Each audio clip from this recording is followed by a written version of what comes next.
नमस्कार। मैं सत्य प्रकाश स्वागत करता हूं अपने चैनल हम सब की कहानी एक नई रोशनी में।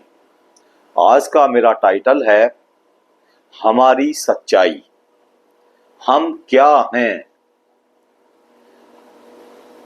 स्टीफन हॉकिंग्स ने एक थ्योरी में बता दिया दुनिया को कि यह जो ब्रह्मांड है इसकी हर वस्तु बिग बैंग थ्योरी के आधार पर निर्मित हुई है। इससे पहले भी वैज्ञानिकों ने ईश्वर के अस्तित्व को मानना बंद कर दिया था। इस थ्योरी के बाद हर मनुष्य के माइंड में, जो खासकर साइंस का स्टूडेंट है, वो यह जरूर सोचता है क्या ईश्वर है या नहीं। हाँ में अब ना और जुड़ गया है इस थ्योरी से, हाँ या ना वह कह नहीं पाता है, लेकिन उसके जहन में कहीं ना कहीं इस थ्योरी के बाद ये बात बैठ गई है। बात सच भी है। हमारी सारी सृष्टि एक छोटे से कण से, उसके विस्फोट से ये सारी सृष्टि का निर्माण हुआ है। अणु अणु से छोटे कण भी इलेक्ट्रॉन, प्रोटॉन, न्यूट्रॉन हैं। हालांकि यूनिवर्स में उससे कई करोड़ों गुना कम छोटे पार्टिकल्स भी होंगे। शायद आप इन तथ्यों पर विश्वास ना करें, लेकिन यह हकीकत है। उसी बिग बैंग थ्योरी से इसमें जो सत्य सामने आया है कि इसमें विस्फोट हुआ, एक ऊर्जा का निर्माण हुआ, और यह ऊर्जा 3 रूपों में विद्यमान है: गैसियस फॉर्म, सॉलिड फॉर्म और लिक्विड फॉर्म। ऊर्जा कभी खत्म नहीं होती, ये साइंस का नियम है। उसका रूप बदल जाता है। जिस प्रकार पानी, अगर हम उसको ठंडा करेंगे तो वो बर्फ बन जाएगा, और उसको गर्म करेंगे तो वो भाप बन जाएगा। इसलिए ऊर्जा ना खत्म होती है ना बनती है, वो हमेशा रहती है। उसके फॉर्म अलग हो जाते हैं। 2 तरह की ऊर्जा, पॉजिटिव एनर्जी और नेगेटिव एनर्जी, पूरे विश्व में, पूरी सृष्टि में विद्यमान है।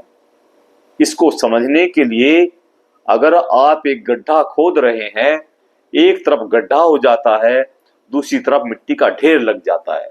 आप समझिए, अगर आपने एक गड्ढे से मिट्टी निकालकर मिट्टी का ढेर बना दिया, आप उसको पॉजिटिव एनर्जी मान लीजिए। साथ के साथ इतनी ही उस गड्ढे को आप नेगेटिव एनर्जी मानिए। तो इस सृष्टि में नेगेटिव और पॉजिटिव एनर्जी बराबर हैं।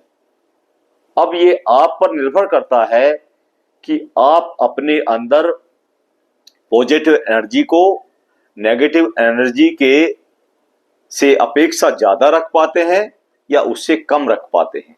अगर आप ज्यादा रख पाते हैं तो आप सही रहेंगे, आप पर भार का कोई इफेक्ट नहीं होगा। लेकिन जहां आपकी नेगेटिव एनर्जी आपके अंदर ज्यादा होगी तो आपको भारी मुसीबतों का सामना ज्यादा करना पड़ेगा। वही पानी के प्रेशर की तरह कि पानी जिधर लेवल लो होगा, पानी उधर ही जाएगा। इसलिए अपनी एनर्जी को, पॉजिटिव एनर्जी को अपने अंदर समेटिए, और आप इस एनर्जी को ले सकते हैं कॉस्मिक एनर्जी से। उसके लिए मैं हमेशा बताता हूं मेडिटेशन से कॉस्मिक एनर्जी आप जितनी चाहें फ्री ऑफ कॉस्ट ले सकते हैं। अब मैं इसके दूसरे तथ्य पर आता हूं। जो हमारे सिद्धांत हैं कि जो इस सृष्टि का निर्माण हुआ है वो परम शक्ति की धारणा से हुआ है। उस परम शक्ति ने एक धारणा की और अपने स्वरूप को फैला दिया अपने को जानने के लिए। इसमें एक स्मरण शक्ति मनुष्य चेतना को नहीं दी, लेकिन जो संबुद्ध लोग हुए, जिन्होंने ज्ञान प्राप्त किया, उन्होंने इस परम शक्ति के अदृश्य होने के ज्ञान को अतिक्रमित कर दिया और वो इस ज्ञान को समझ गए। इसलिए वे लोग इस परम शक्ति के रहस्य को जानते हैं और उसके बारे में बताते हैं। जो सचमुच जानते हैं वो लोग तो बता भी नहीं सकते, क्योंकि वो उसमें विलीन हो जाते हैं। अब सवाल उठता है कि इस तथ्य को माने, बिग बैंग थ्योरी को माने, या हमारी परम सत्ता के अस्तित्व को माने। इसमें कोई दो राय नहीं है कि 1000 साल के बाद यह थ्योरी और रंग दिखाएगी। हम शायद नहीं होंगे, हालांकि हम सब होंगे। अगर कोई व्यक्ति इन बातों को अपने सबकॉन्शियस माइंड में अभी से बैठा लेगा, 1000 साल बाद अगर वो जिस रूप में भी होगा, आपको वो सारी बातें याद आ जाएंगी कि 1 साल पहले हमने क्या सोचा था, अब ये क्या हो रहा है। तो दोनों स्थिति में इस समय पर तो आदमी बड़ा कंफ्यूज है कि क्या माने क्या नहीं माने। जो लोग सोचते हैं, जो लोग सोचते नहीं हैं, उनके लिए तो ना सृष्टि है और ना विज्ञान है। बस वो चलते चले जा रहे हैं, अपने जीवन को पूरा कर देंगे, दैट्स ऑल। लेकिन मैं एक बात मानता हूं कि सब कुछ अगर बिग बैंग थ्योरी से हुआ होता तो इस प्रकृति में जो विविधता नजर आती है वो फिर क्यों आती है? जो सारे यूनिवर्स में एक समयबद्ध तरीके से सब चीजें चलायमान है, चल रही हैं, तो फिर ये क्यों नहीं है, क्यों नहीं रुकता? ये चीज, हर चीज सिस्टम से हो रही है। और तो और मनुष्य भी, उसका शरीर, उसका ब्रेन, ये सब यूनिवर्स के ही पार्ट हैं। हमारा शरीर भी एक गैसियस फॉर्म में काम करता है। हमें भले ही ये सॉलिड नजर आए, हमारे अंदर कण हैं, पार्टिकल्स हैं।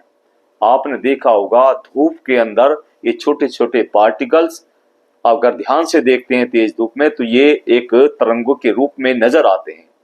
इसी प्रकार से हमारे शरीर को भी छोटे छोटे कणों में है।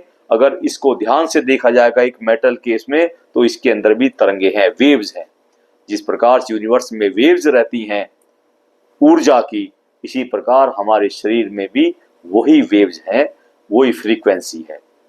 हम अपने आप को हाई फ्रीक्वेंसी पर रखते हैं तो यूनिवर्स को ज्यादा समझ पाते हैं, लो पर रखते हैं तो हम अपने आप को भी नहीं समझ पाते। इसलिए मेरा मानना यह है कि थ्योरी अलग है, साइंटिस्ट अलग है। मैं एक बात हमेशा कहता हूं कि the limit of nature starts where that of science ends. मैं फिर भी यही कहता हूं, देखते हैं क्या होता है। लेकिन मेरी अपनी पर्सनल राय ये है कि मैं उस परम सत्ता की शक्ति को नकार नहीं सकता। अभी बहुत कुछ सिद्ध करना होगा साइंस को। इसको करने के लिए करोड़ों साल भी शायद साइंस को कम पड़ जाएंगे, ये मेरा दृढ़ विश्वास है। आप उस परम सत्ता के बारे में सत्य समझिए, विज्ञान को भी आप अपने अंदर उसकी अच्छी बातों को समझिए। कुछ रहस्यों का, ब्रह्मांड के रहस्यों का अगर हम विज्ञान के द्वारा पता चल रहा है, तो वो केवल इतना पता चल रहा है कि हम उसका प्रयोग कर सकते हैं। हम अपने फायदे के लिए, मानव केवल अपने फायदे के लिए, अपने अस्तित्व के लिए यूनिवर्स के अस्तित्व को जानना चाह रहा है। आज के समय में ऊर्जा के स्रोत खत्म होते जा रहे हैं। उसको ढूंढने के लिए वह कोशिश में लगा है। इस पृथ्वी ग्रह पर जगह कम होती जा रही है, अपने सर्वाइवल के लिए दूसरे ग्रह को ढूंढ रहा है। वह सारे यूनिवर्स में भागा दौड़ा फिर रहा है। लेकिन जो मैंने अपना अध्ययन किया है, उस यूनिवर्स के 1/1 अरबवें हिस्से तक भी विज्ञान अभी पहुंचा नहीं है। इसको पहुंचने के लिए कोशिश जारी है। मानव को ये कोशिश अपनी जारी रखनी चाहिए, खाली हाथ नहीं बैठना चाहिए। आज हम इसी विज्ञान के माध्यम से ऐसी ऐसी चीजों को, ऐसे ऐसे कारनामों को देख रहे हैं जो मैनकाइंड के लिए सर्वाइवल का आधार बनता जा रहा है। इसलिए विज्ञान को भी हम नकार नहीं सकते और हम परम शक्ति की सत्ता को भी नहीं नकार सकते। हमें परम शक्ति को नमस्कार करना चाहिए और विज्ञान को अपने लिए एक अच्छा टूल्स हमें बनाकर रखना चाहिए, ताकि हम इसी यूनिवर्स से मैनकाइंड के सर्वाइवल के लिए कुछ कार्य करते रहें। धन्यवाद।